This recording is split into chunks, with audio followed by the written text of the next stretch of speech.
Hello guys, welcome back to my channel. मी पूजा तुमचं माझ्या चॅनलवर आज खूप मनापासून स्वागत करीत आहे. आज मी करणार आहे झटपट असा शेवयांचा उपमा. घरी एखादी भाजी नसेल किंवा तेच खाऊन बोर झालं असेल तर तुम्ही ही रेसिपी नक्की ट्राय करू शकता. तुम्हाला आठवत असेल गेल्या वर्षी मी शेवया कशा बनवायच्या तीही रेसिपी शेअर केली आहे. मी नक्कीच तिला टॅग करेल. बघा, त्याच्यासाठी मी शेवया आधी छान खरपूस अशा गोल्डन ब्राऊन होईपर्यंत छान नुसत्या भाजून घेतलेल्या आहेत. त्या बाजूला काढून त्याच्यानंतर आता त्याच कढईमध्ये तेल घेतलेलं आहे. त्यात मोहरी, जिरं, त्याच्यानंतर शेंगदाणे, मिरची, कांदा छान परतून घ्यायचा आहे आपल्याला. आपण नेहमी फोडणी करतो तशीच. यात तुम्ही आपल्या आवडीच्या भाज्याही घालू शकता. जसं गाजर माझ्याकडे नव्हतं, पण तुमच्याकडे असेल तर नक्की घाला, खूप छान टेस्ट येते. याच्यात मी शिमला मिरची, मटार, टोमॅटो हेही घालणार आहे. जी तुमच्याकडे भाजी अवेलेबल असेल ती तुम्ही यूज करू शकता. तुम्ही नुसतं कांद्या आणि मिरचीचीही करू शकता.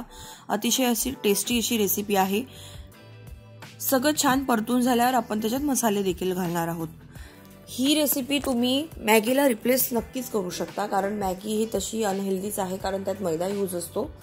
सो तुम्ही अशा या हेल्दी अशा शेवया नक्की मुलांच्या डब्यात देऊ शकता, कारण आता शाळा देखील सुरू होणार आहेत मुलांच्या. शेवया परतत असतानाच मी एक छोट्या पातेल्यात गरम पाणी करायला ठेवलं होतं. आता तुम्ही किती पोर्शन करता आहे, कोणासाठी बनवताय त्यानुसार तुम्हाला पाणीही कमी जास्त करायचं आहे.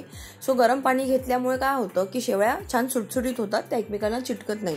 शिवाय छान भाजल्यानंतर सुद्धा ही शेवया खरपूस आणि खूप टेस्टी लागतात. सो भाजायलाही खूप छान पाहिजे.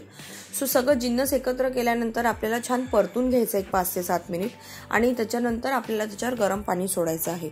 सुरुवातीलाच एकदम गरम पाणी सोडायचं नाही, नाहीतर शेवयामध्ये पाणी पाणी होईल. सो कमी घालतच आपल्याला शेवया घालायच्या आहेत, करायच्या आहेत. थोडं थोडं घालूनच त्या शेवया आपल्याला बनवायच्या आहेत. एक 10 ते 5 मिनिट झाल्यानंतर आपल्या शेवया एकदम रेडी आहेत. तुम्ही नक्की ट्राय करा ही रेसिपी. अत्यंत सुंदर आणि टेस्टी अशी रेसिपी आहे. मला तुमच्या प्रतिक्रिया जाणून घ्यायला नक्की आवडेल. खूपसे लोक आहेत जे व्हिडिओ बघतात पण चॅनलला सबस्क्राईब करत नाही. प्लीज असं नका करू. भेटते नवीन रेसिपीसह. तोपर्यंत बाय. पण नक्की जाताना सबस्क्राईब करा आणि लाईक